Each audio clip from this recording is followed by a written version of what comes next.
issue, I don't really have an opinion on it, or I'm not sure. Because those are valid responses, and respondents should be allowed to give their true opinion when they're answering questions. And when we talk about balanced list, a common type of question in research is, to what extent do you agree with the following statements? So a balanced list would say, a bad questionnaire design would say, do you agree with these statements, yes or no? A good questionnaire design would have, I agree strongly, I agree slightly, I don't neither agree nor disagree, disagree slightly, disagree strongly. So there's grayscales. Yeah, so this is the key thing, unbalanced scales. This is an example of an unbalanced scale. There's no option to say, well, I actually thought he was right on there.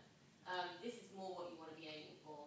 So you've got the same option of positive and negative responses, and you're also allowing them to say they don't have an opinion or they actually just don't know. This relates to false responses as well. Don't force people to say yes or no on an issue. What do you think about the government spending cuts, for example? I think they're great, I think they're terrible. If they don't have an opinion, they will just either pick an answer at random or just ignore it. And this isn't good because it distorts your data. And it just means that the research is incorrect. So you should always give people the opportunity to state their true opinion.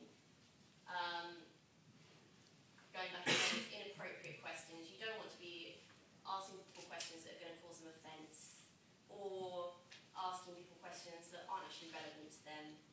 For example, asking widowers about their dating habits might not be a good thing to do because it's likely to offend people and upset them. Another thing is making respondents do the analysis work.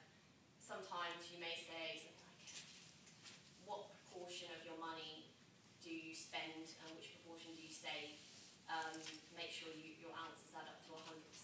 This is quite difficult for respondents to do, and if they have to type numbers in several boxes and make them all add up to 100%, this is the kind of thing that respondents are going to think, oh, I can't be bothered with this, and just leave the survey. And people will answer questions like, if you give a percentage, what percentage of your earnings do you manage to save each week? And you'll get an accurate response. When you ask financially sensitive questions, that really, people are very unhappy, even when you put caveats that this information will be treated sensitively and not given to a third party. Be very wary of asking those sorts of questions. People don't like saying how much they earn. People don't like to say what the value of their savings and investments is. Okay, so the next slide. I'm just going to go through a couple of examples of bad questions now, and I'd like to see if anyone can tell me perhaps what is wrong with each of the questions. So if anyone has an idea of what's wrong with the question which comes up on the screen, if you want to just shout out. I think it's quite obvious even without being able to read it. This is too long. Yeah, that's exactly right.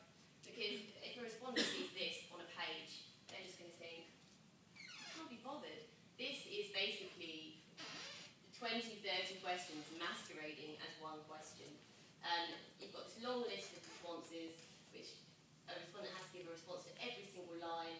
And what's going to happen is they're either just going to give up, or they're just going to start clicking boxes at random. And you're going to end up with no good quality in your data at all. So this is the kind of thing you should really avoid and keep grids to a minimum, because respondents find them hard to answer. If you have to use them, it can be a good tool, but try to never have more than 5 maximum lines in a grid, really.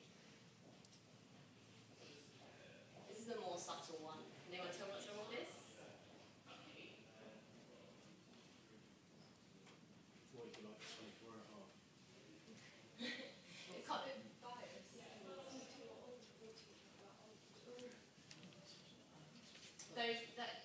that is a good point, actually, why you're not breaking it anymore at 40.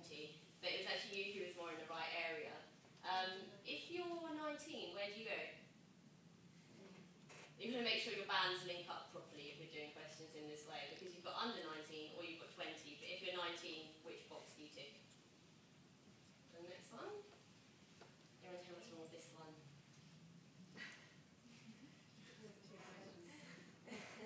These are actually live questions we found in real surveys. There's no time, so everybody